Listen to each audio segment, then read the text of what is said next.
تازہ ترین ویڈیوز کے لیے چینل کو سبسکرائب کر کے بیل آئیکن اور آل نوٹیفیکیشن پر کلک کریں تاکہ آپ کو ملے ہر اپڈیٹ سب سے پہلے۔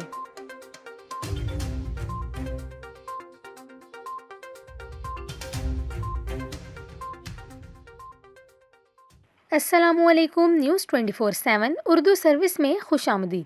ناظرین، آپ کو بتائیں کہ کراچی میں خشک موسم کا طویل سلسلہ چند گھنٹے بعد ختم ہونے کا امکان ہے۔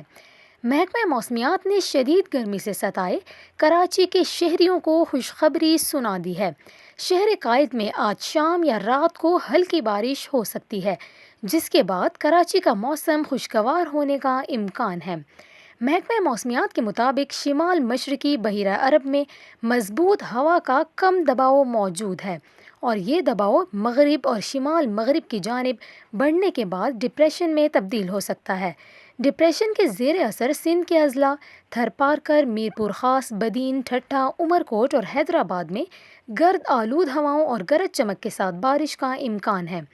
محکمہ موسمیات کے مطابق کراچی میں ڈپریشن کے اثرات تیز ہواؤں اور بادلوں کی صورت میں نظر آئیں گے، جو شہر میں ہلکی بارش کا سبب بن سکتے ہیں، جبکہ ڈپریشن بننے کی صورت میں سمندر میں طوفانی کی کیفیت ہو سکتی ہے، اس لیے ماہی گیر زیادہ گہرے سمندر میں نہ جائیں۔